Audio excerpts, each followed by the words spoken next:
Hi. I'm trying to come up with clever new ways to intro these things, but it always winds up with me being just here with a guitar. So what the hell. Hey everyone, what I'm doing in this video is going to answer some of your questions. Hopefully clear up some confusion that's gone on during the music theory course. This stuff is very simple, but it's very complex to the degree that you need that light bulb moment of, and then it just falls from complex into simple. And you have that thought of, how did I not always pick up on this? How did I not always know this? So I'm going to address some questions today. Some of your comments have been largely based around the physical presence, or the physical layout and limitations of the actual instrument itself. So one thing to get clear is music theory, the notes go on and on forever. At one point when you go too low and you go too high, you're out of the range of human hearing. Maybe dogs can hear an A that's up in a certain octave. And then you go, before you even get to that point, you get down to the whole sub-bass frequencies, which are so popular now, which are notes, but you can't really tell which note because it's just kind of, it's so low. So what I'm trying to say is a piano starts with an A note. But if it were within the realms of human hearing, or even before that, within the realms of enjoyable human music, you could keep going below that A indefinitely, forever. Or you could go to the very top note in a piano, which I don't know what it is, maybe it's another A, but you can keep going indefinitely upwards beyond Mariah Carey into frequencies that only dogs can hear. But you can keep going. The physical layout of a piano starts with an A. That doesn't mean that music starts with an A. So, same thing with a guitar. I think when we were dealing with the major scale, I had you going up strings, going, oh look, here's E major. Like this. Oh, you could start on an A. Here's A major. Same thing like that. And so I think someone asked me the question of, how do I play the C scale, or how do I play an F scale, because they don't have open strings here for that. What you're talking about there is just the physical layout and limitations of the instrument itself. I don't know why guitar strings are those guitar strings. Possibly it makes open chord shapes easy. Maybe that's why they did it. And often you see people retuning the guitar to get a C or an F or something like that as an open string. My point is, no, you just can't play the F major scale or the C major scale starting on an open string. You just can't do it. Nothing to do with music theory. It's the physical limitations of the instrument itself. If you want to do that, you're going to have to retune or get a capo, which I'll explain in a whole other lesson. But simply play the C or the F major scale not starting from an open string. So C, for instance, is there, the first fret of the B string. So do your tone, tone, semitone, tone, tone, tone, semitone. But starting on the first fret and ending on the 13th fret rather than open up to 12. So my point is, music theory is music theory. When you put it on an instrument, you're bound by the limitations of that instrument. Doesn't make the C major scale any different to what it is, the fact that you have to start on a first string because there is no open string for C major. Same with, if you got in a piano, you'd have no troubles playing C major or F major different to any other because it's just the keys. There are no open strings on a piano. But for instance, one of the questions I had was, isn't the lowest note A, because the first note on a piano is A. If you're playing the A major scale, yes, the first note is A, but the first note on a piano just happens to be an A. They could have built some more wood and put a G and a G sharp in there or kept going.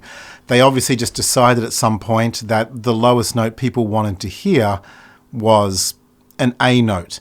It's nothing to do with music theory. Music theory in theory can go infinitely up or down and just keep going, whatever instrument you happen to put it on, you're bound by the physical limitations of that instrument.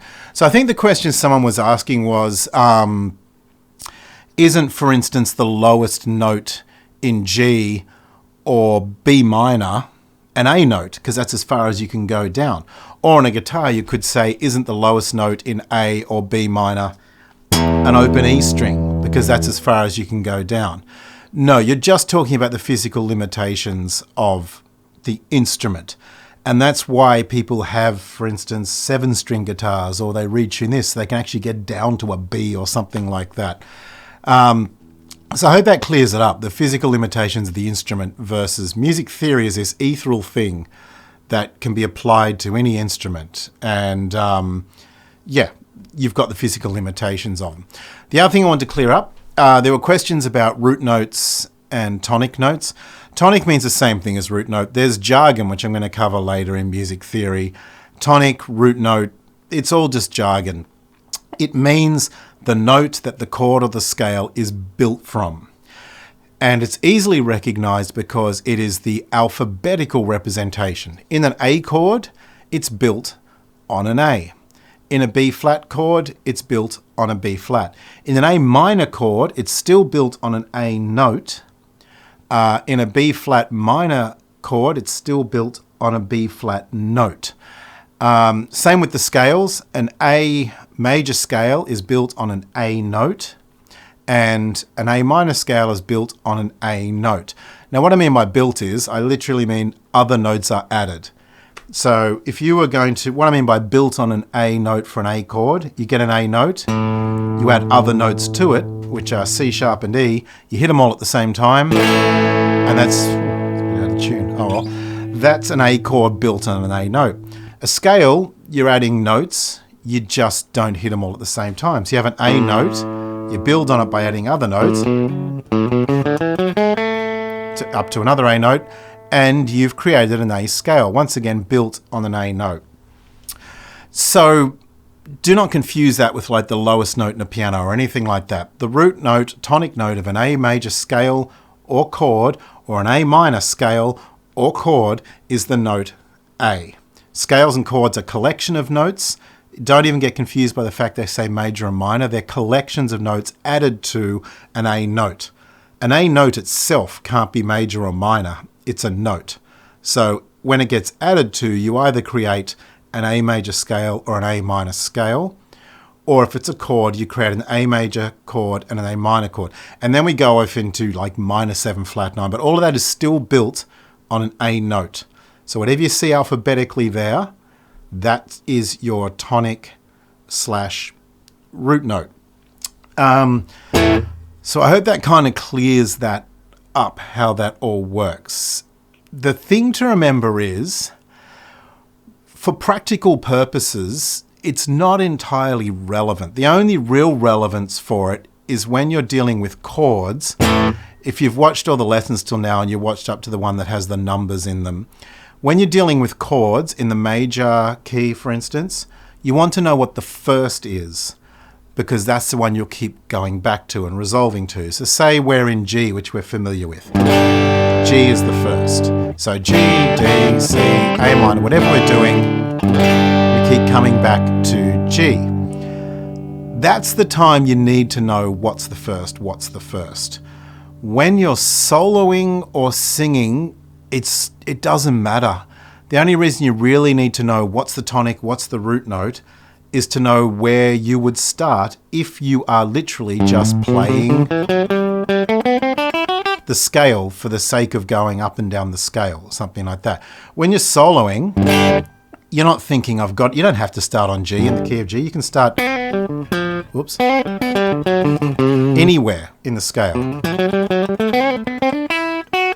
Like that. You don't have to start on G. So if you're soloing or doing a melody in the key of G, just think to yourself, this is the collection of notes I can play, and I can do whatever I want with them. I don't have to start on the root note. You don't have to. The only reason to start on the root note is if you're going to play do, re, mi, fa, sol, la, ti, do. Or obviously you can start on the root note because it's one of the notes in the key and it sounds good. But you don't have to. So fussing over, am I allowed to go to the root note here or go to the root note there, is not relevant. All 7 notes, or 8 if you want to go from root note to root note again, in the scale, you can play them all however you want, equally. You can go down below the root note. All you are then is in the next octave. So keep going down. You can go up above the root note. All you are then is in the next octave. You can pick a note like B in the key of G and keep hitting it all the time like this, and you're still in the key of G. You don't have to focus on going to the root note. So remember, the root note is the note that the chord or scale is built on. It's theoretical. For practical purposes, you don't need to be focusing on the root note.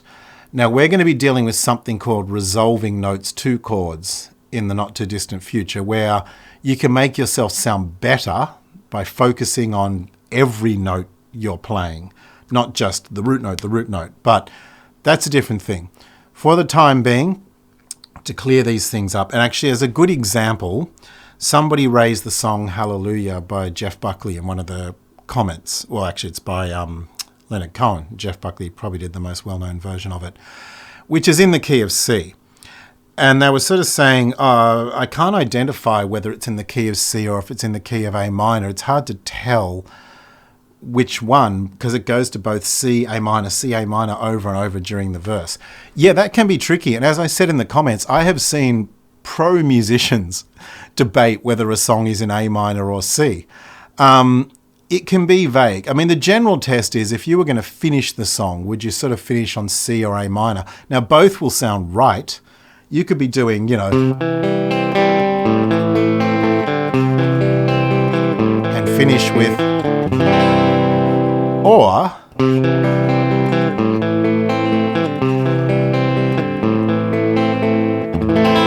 on the A minor. Both will actually sound right. So it's confusing. In general, look, 99% of the time, the song the chord starts on and finishes on is probably the key it's in.